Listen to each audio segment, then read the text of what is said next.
See, so you can earn those on your own. You earn that on your own. And you get the red dust from PvP. So there's 3 types of currency, and you don't have to pay for any of them. So that should be like a bit of comfort for people that were concerned about pay-to-win stuff, right? Like the fact that if you pre-order, I forget which edition, not the standard edition, but the one above that, like the deluxe or whatever, and then the ultimate obviously would have it as well. You do get access 4 days early. That is an advantage.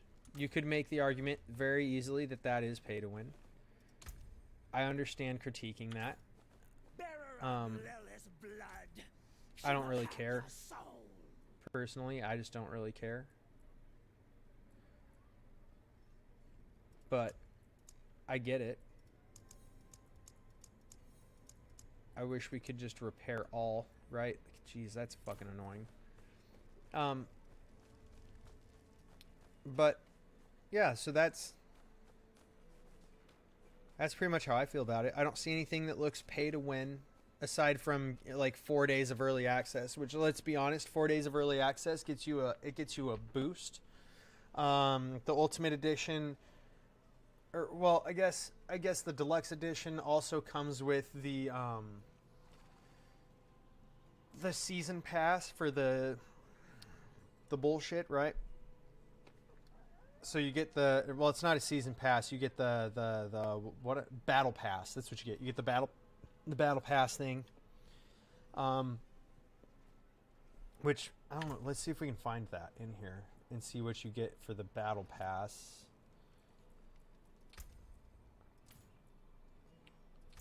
So it looks like that's not in here yet, which is fine. Makes sense because it's not actually like the first season, right? But at launch, if you have the deluxe edition, you'll have the battle pass without extra expense. It's included. So that's like, it is a steep price to pay, right? It's already $70 for the game. You pay another $20 and you get the battle pass. So you'll have extra stuff. I don't know if it'll just be cosmetics or whatever. So I'm not gonna say that that's not gonna be like something that gives you like a pay to win type of thing, because who knows, it might give you gems or whatever, it might give you weapons or something. But if it's all just cosmetic, then it doesn't matter. And the ultimate edition, which is like $100, gets you all the same things. It gets you like a special title or mount or pet or something like that, as well as and another, like the first 20 levels of the battle pass. So, like, once again, if you have the battle pass, you're going to get through that anyways. It's just an advancement through there. So, I don't really see anything that's going to be a pay-to-win thing that we're seeing yet. We've said this similar thing with Blizzard in the past, and then lo and behold, pay-to-win, right? So, I'm not going to say that it's not going to be pay-to-win. And with having the 4 days early access, you could make the argument that that's a pay to win thing, although you will catch up. It's not like you won't catch up to people who played 4 days before you. I think it's 4 days. I might be wrong. It might be 3 days. It might be 5 days. I don't know. 4 is what sticks out in my mind. But gameplay wise, it feels like Diablo. It feels like Diablo. So, I mean, I don't really see much different than usual. Like I said, man, it feels like Diablo. You've got a limited amount of potions again, instead of just unlimited potions. They just come up or whatever.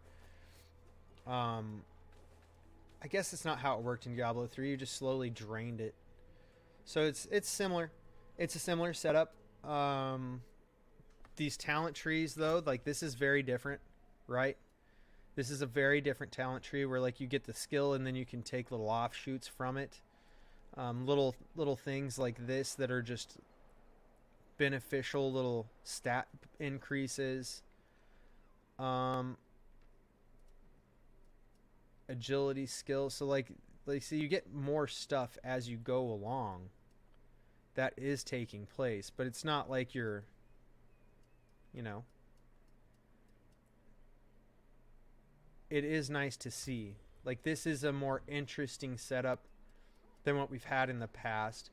It did, in like the way they had it shown and what the devs were showing us, it looked like this was going to be more expansive, similar to the way it is in PoE. I'm kind of happy it's not, because in PoE it seems like that gets convoluted. There's a whole lot to it, and it seems like it creates a barrier to entry to people and like deters new players from wanting to come into the game. So it's good that it's not too expansive right off the bat, but we might be able to expand deeper into this as well, right? Like, it might, as they develop the game further, because it's supposed to have like live service, right? So with live service, we might see more development into this as well. Like, these might expand with live service over time. They might not just cap the skill tree with when you get to level 50 or whatever, so you unlock Paragon, but they might lock it at 50 and then you have to choose, right? So it all depends on how they want to go about maintenance of these talent trees, the Paragon point systems, which we're not going to see the Paragon points in the beta. We're only getting to level 20 in the beta between this early access beta as well as the open beta, which again is the 20th to the 24th. Or the 24th to the 27th, I'm sorry. This beta for the early access ends on the 20th, and then on the 24th, the open beta for everybody goes from the 24th to the 27th. So those are my thoughts on Diablo after my first day playing it. So far, it looks good. It looks good. It looks like it might not be as like off-putting as Diablo 3 was. There is the MMO thing where you do see some people in the game here and there. I don't know if that's going to be you choose a server like you do in WoW, and the people on the server who you interact with. If it's going to be similar to WoW with, like, here's your battle network, and that's how that all feeds in. I don't know yet. We'll have to see how it plays out. But typical things you expect to see from a beta. A bug here or there with it dropping out the why can't I think of words? Just typical issues like these tooltips weren't showing up. Like, they did show up and then they went away and then they came back, right? So like we saw that correct itself live in game. We saw that take place. So the little bit of lag here and there, which is to be expected with any beta. To be clear, any beta you should see lag, because they're typically testing server stability and size to kind of figure out how to go about all of that. So we didn't really see anything unexpected. I didn't run into anything that was too unexpected. We didn't get to spend a lot of time in it. We did have like the hour or so before we were able to get in because of the queue time, and then another hour or so of the stream where we had to play Ninja Turtles because we had to log out because of the server issue that booted us from the game. That we had to close the game and open it again and restart the queue. So aside from just typical beta issues, it looks good. It feels like a Diablo game. It looks more like Diablo 2. The story so far seems like it's going to be more like Diablo 2. It's more of a dark theme. It's less like Diablo 3, which, like I said, Diablo 3 was the first Diablo I played, so that was my introduction. So I'm not going to get into what I think of it in that regard. But I think for people who did come into older Diablo games than me, and they had that prior history with the franchise, and they were unhappy with the way Diablo 3 came out, didn't enjoy how the story was, I think they'll be happier with this. It feels a little better. It feels more dark, the way that you'd associate Diablo normally, and it feels like Diablo when you play it. So unless they start adding in purchase currencies like premium currency items and that type of stuff, I don't really see a pay to win thing that's going to be really impactful unless the battle pass stuff, which they are putting into the game to make it a live service game. So unless that has pay to win aspects built into it, I really don't see much pay to win aside from, you know, the 4 days early access, because you get mounts, but you're going to be able to buy mounts, right? You just won't have the mounts that you get for purchasing the game that you get right off the bat. So you'll be slower, and that's arguably a pay to win thing, right? Because you're able to get through the content faster because you have a mount, and you're able to do that for free because you paid more money for the game. So the early access, having the mount right away. Actually, let's come up here and see if we can buy a mount up here, because like obviously I've pre-ordered the game. I'm going to have a mount accessible.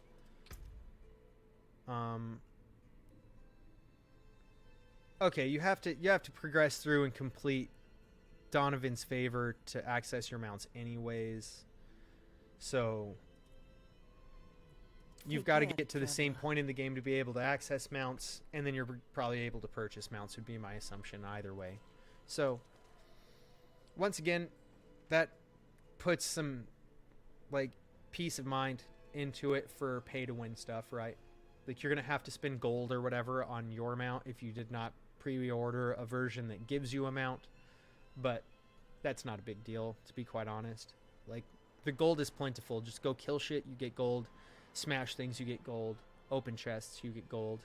Do the dungeons, you get gold, right? So do the side quests and quests, you get gold.